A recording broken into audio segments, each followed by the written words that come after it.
What's up, y'all? I say it. What's up, y'all? Look at me when I'm talking to you, bro.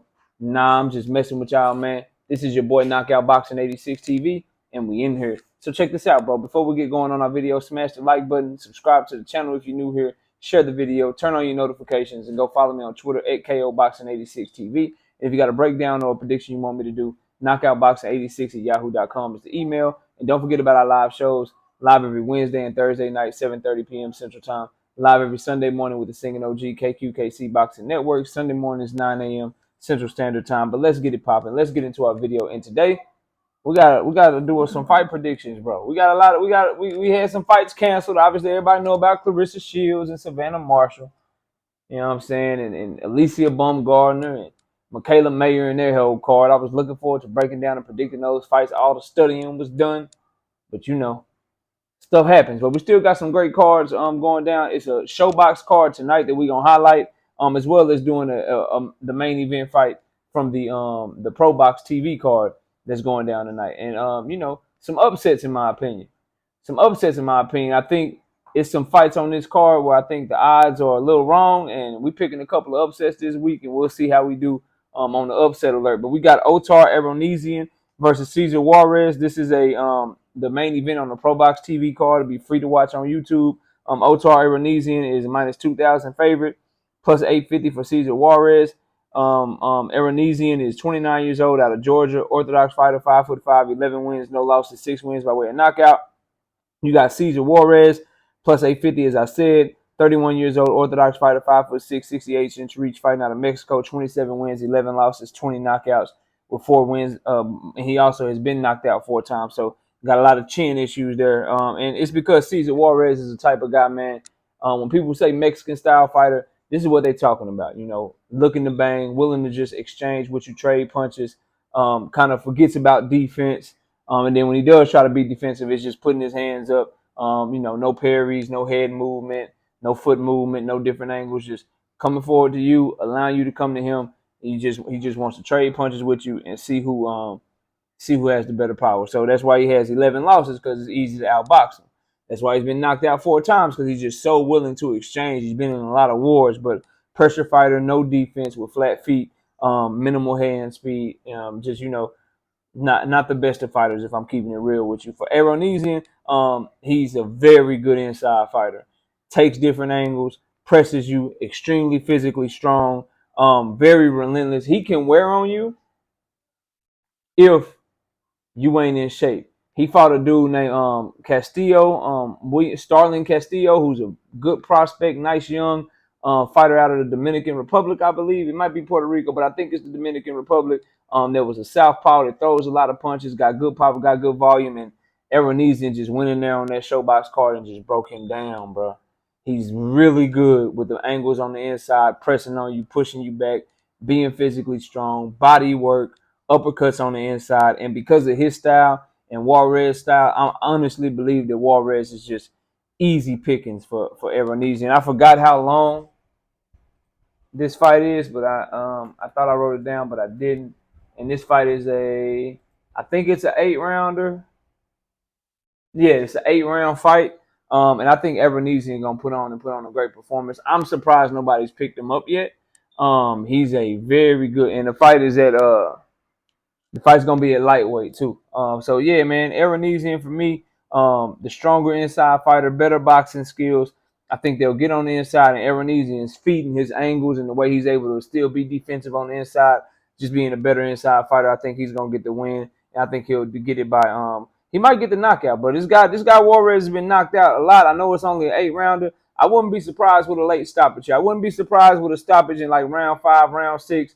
Eronesian just kind of wearing on him. He don't really have that one punch pop, but he hit hard enough to where, and he just forces the type of pace and puts the type of pressure on you to where you just eventually get tired. A real flush shot sneaks through, and then boom, he got you. So I wouldn't be surprised with a stoppage. I'm going to pick a unanimous decision for Eronesian, but if you are picking a stoppage, look somewhere between round 5 and round 7. Now, the next fight, these 3 fights are all going to be on the Showbox Showtime card tonight. And, man, there's some good odds if you can get them right. And I'm picking a couple of upsets. I ain't going to lie to y'all. We got Janelson Boca Chica versus Roman Villa. It's an 8-round. Damn, I thought I wrote this down too. My bad, y'all. My bad, y'all. Give me 1 second. This is I think it's a 10-rounder. No, this is an 8-round. This is an 8-round welterweight fight. Boca Chica is 17 wins, no losses, with 1 win by way of knockout. 5'10", 72-inch reach, fighting out of Michigan. Orthodox fighter. He's minus 300 to get the victory. Then you got Roman Villa, 29 years old, 5'7", 70-inch reach, Orthodox fighter. 24 wins, 1 loss, with all 24 of his victories coming by way of knockout. And then the 1 loss that he did have, I need y'all to understand something. It was a split decision loss where he went over to Mexico and fought a Mexican fighter in his own hometown. Okay, so his 1 loss, all right, but he's a plus 225. Roman Villa, obviously, I got it all caps, power puncher. Feet got to be planted to throw, but he is stalking you, letting go of power shots, and if you can't take power, he gonna put you out of there. And so far in his career, no one that he's been in the ring with, except for 1 guy, has been able to take his power. But his wins, 24 wins by way of knockout, and all 24 of his victories. Then you got Boca Chica. He has good power. He has pretty good boxing skills, but he gets caught a lot with his chin in the air. And he gets caught a lot in exchanges. You will see that it says he's undefeated, but his last fight was a draw that he got gifted. The dude that he fought, damn man, the guy out of Atlanta, Buchin is his name, I think. Because this was on the Shobox card too. He's fought his last 2 times on Shobox. Yeah, Shenard Bunch was the guy's name. Shenard Bunch put hands on him, bro. And his issue is he ain't got no defense. His chin get caught in the air. He gets caught in exchanges. He'll try to exchange hooks with hookers. He doesn't get his head off the line when he's throwing his punches. His feet aren't the best. So he has some skills, but he's definitely there to be hit, and guys have been able to get with him. So he got gifted a draw. Then in the fight before that, he won a majority decision.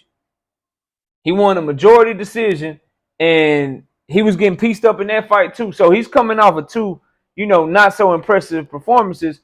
While my man Roman Villa is obviously started a whole nother streak. He's knocked out 24 or 25 opponents, including 1, 2, 3, 4, 5 of his last opponents since suffering his first loss. So when I'm looking at this fight, man, I gotta tell y'all, bro, neither one of these guys is elusive enough to where you feel like somebody just gonna outbox somebody and they ain't gonna get caught in exchanges. They ain't gonna have to sit down and fight. So I think a fight gonna break out. And I got the underdog in this fight. I gotta tell y'all, I think, because he's unknown, but there's a lot of tape out there of him on YouTube. A lot of people don't know who Roman Villa is, but bruh, at plus 225 with that type of power, going against a guy who's not the best defensively, and it's not like Boca Chica is gonna have a huge advantage in hand speed, a huge advantage in foot speed. Roman Villa is not fast; his hands aren't that fast, but he got good timing. He does have to plant his feet to throw, but Boca Chica ain't somebody just gonna be able to circle around lateral movement the whole fight and outbox you like that. He got a plant to throw his shit too, so he gonna get caught in exchanges, and his chin be in the air. And Villa is mean, bro. Like, they got Roman Villa as a plus 225 underdog. I'm taking him to win the fight, bro. I'm picking the underdog in this one. Now let's move on to where's my other one at, bro? We got 2 more on this card. All right, so the other fight we got, this is the co-main event. It's a 10-round featherweight fight. We got Bernard Torres versus Frenzy Saya. Torres is a minus 140 favorite, 26-year-old fighter out of Norway. He's a southpaw fighter, 5'5". Is his height, 16 wins, no losses, 7 wins by way of knockout. Then you got Saya, 5'10", Orthodox fighter, Dominican Republic, 24 years old, 13 wins, 1 loss, with 10 wins by way of knockout. And in his loss, bro, he knocked the dude down like 2 or 3 times. The dude knocked him down like 2 times in the fight. So his only loss is a fight that he controlled, and he's a plus 110 underdog. Very close odds. They letting you know this is a pick'em fight. For Bernard Torres, the southpaw, he's a boxer. He has average power. He's coming behind his high guard. But again, another one of these fighters where the head movement, the athleticism, he's there to be hit with uppercuts. He's there to be hit with a jab, and he's having tough close fights. In his last fight with a guy that had like 4-5 losses already, that was already kind of seen just to be an opponent for him. He barely escaped with that victory. Then you got Saya, who does have one loss, but he has power. He's the rangier, more athletic fighter, 5 inches taller with a huge reach advantage, good power, nice uppercut, which Torres is susceptible to. He has very fast hands, the Saya.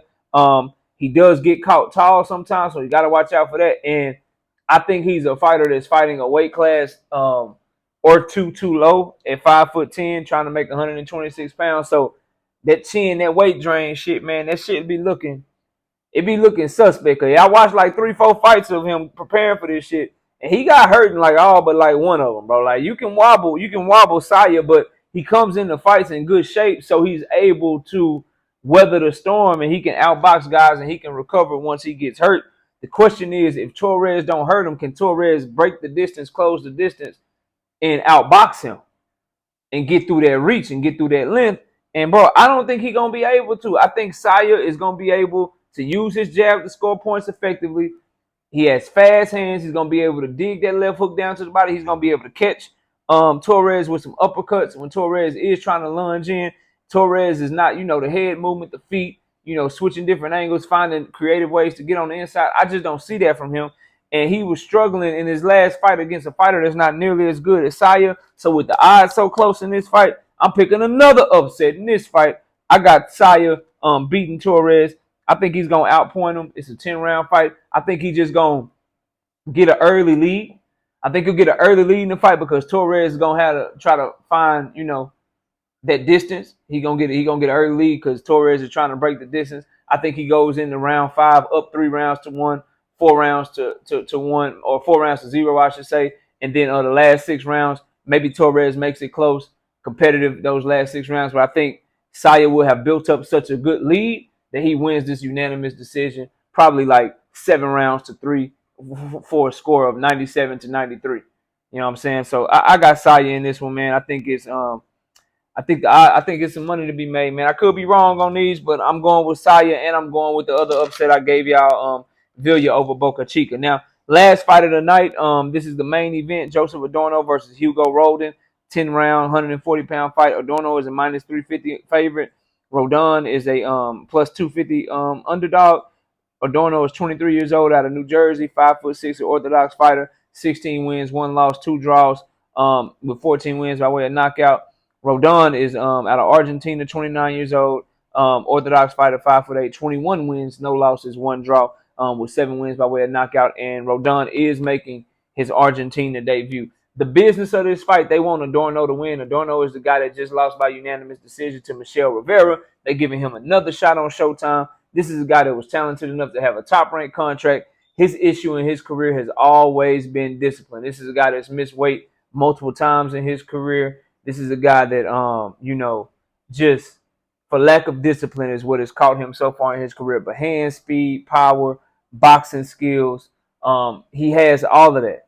But can he turn the corner mentally to really put his all into his craft? If he can, you'll see a dangerous fighter. I think fighting at 140 will help him. And they're letting you know that they still want to move him. They still believe in him because even after he lost to Michel Rivera, he's been very active, knocking out his last 2 opponents. So this fight is set up for Joseph Adorno to look good. He's going against a guy in Roldan so when you think of Argentina, a lot of people think of Marcos Maidana, but I don't want you to think Marcos Maidana when you get ready to watch Hugo Roldan fight. I want you to think somewhere along the lines of the guy that fought Edgar Berlanga, Cesar, I think his name is, the guy that fought Jose Benavidez Jr. when Jose Benavidez Jr. was gifted that draw in his hometown when he really lost before he obviously eventually got schooled by Danny Garcia. But those fighters, like this guy Roldan, is kind of like them, very awkward, switches stances on you. There's a whole lot of movement and shit in the ring, peppering out the jab from the southpaw, peppering out the jab from the orthodox, trying to land the right hand, but not really sitting on any punches, just trying to frustrate you, move around, outpoint you, and not really sit down on his punches. He is a boxer, mover. Don't think he's going to come in there like some Argentinians that you know from the past is going to be looking to brawl with that power, that rough, that rugged style. He's more awkward than your typical Argentine fighter with the way that he likes to stay around, the outside of the ring. So Joseph Adorno, I think, will be on the front foot in this fight. Power, good skills, lack of discipline. He can counter punch. His left hooks, both up top and to the body, are very, very nasty.